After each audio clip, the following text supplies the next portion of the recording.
আসসালামু আলাইকুম, hello friends, আমি তোমাদের প্রিয় বন্ধু সাদিকুল।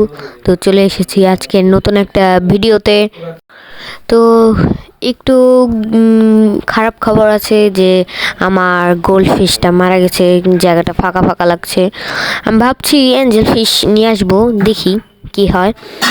এই যে আমাদের কই খারাপটা বড় হয়ে গেছে, ওর লেজটা কেমন জানি একটু ছেঁড়া ছেঁড়া হয়ে গেছে। তাও এই আমি খুব সরি যে সোরটেল আর প্ল্যাটির ব্রিডিং ভিডিওটা দিতে পারিনি।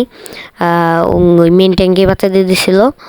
তো এই যে সোরটেল আমাদের গাপ্পি মাছও বাচ্চা দিয়ে দিছে, প্রায় 11টার মতো। আমি জানি না, তাও অনেকগুলো মারা গেছে। দেখা যাক কি হয়। এই যে আমাদের জেব্রাডিনোর পেটটা ফুলে একদম কি অবস্থা। এই যে কই কার্প অনেক বড় হয়ে গেছে। তো চলুন দেখাই আমার বাচ্চা মাছগুলা। এই যে এখানে আছে সব গাপ্পির বাচ্চা। প্ল্যাটির বাচ্চার 25টার মধ্যে মাত্র 4টা টিকে আছে। হ্যাঁ, আরগুলো সব জেব্রাডিনোর বাচ্চাগুলো খেয়ে ফেলছিল। তো আমি জেব্রাডিনোর বাচ্চাগুলোকে অন্য জায়গায় শিফট করে দিছি। ওই যে ওটা প্ল্যাটির বাচ্চা। আমাদের ওই সোরটেলার প্ল্যাটির ক্রস 3টা বাচ্চা পাইছি, ওই যে ওই জায়গায় আছে বাচ্চাগুলা, অনেক সুন্দর আর সাইজেও অনেক বড় মাশাআল্লাহ। তো এর আগের বার দেখা যাচ্ছিল এখানে কি মাছ আছে, কি মাছ থাকতে পারে। ব্যাডিস একমাত্র ক্যামেলিয়ান ফিশ। এটা আমি অনেক কষ্ট করে জোগাড় করেছি। তো এর আগের ভিডিওতে দেখা হয়েছিল রহস্যময় মাছ, তবে দেখানো হয়েছিল না ওকে। এবারও দেখানো সম্ভব হচ্ছে না, কারণ সকালবেলা ওই ঘুমাচ্ছে এখন।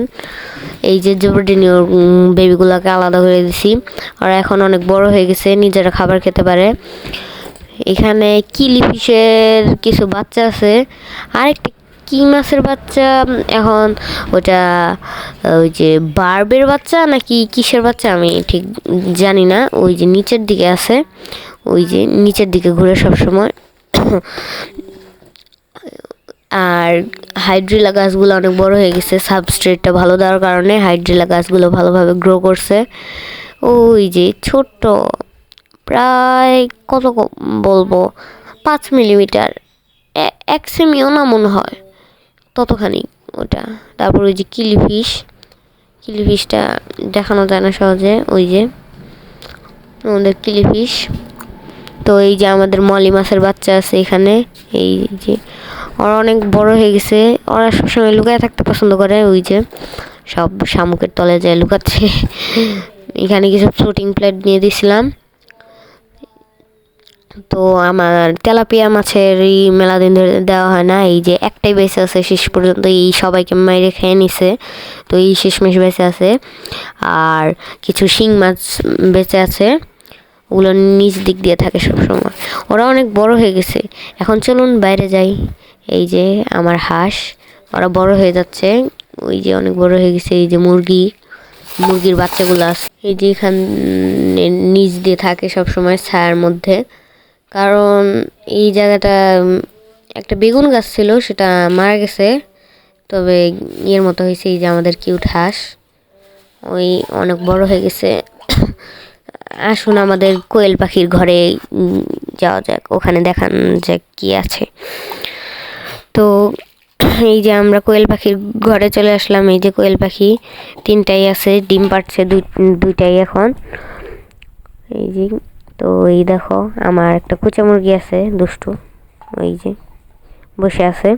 ডিম নাই, ডিম দিইনি এবার ওকে, এরপরের বার দিব। অনেক সুন্দর বসে আছে। আরেকটা জিনিস আছে, সেটা তোমাদের একটু পরে দেখায়।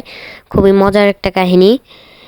তো অনেক মজার একটা কাহিনী, এই কাহিনীটা শুনলে তোমরা অবাক হয়ে যাবে। দেখো কোথায় চিপায় যেতে হবে এখন। এই যে এই দেখো, এই যে চিপায় চলো।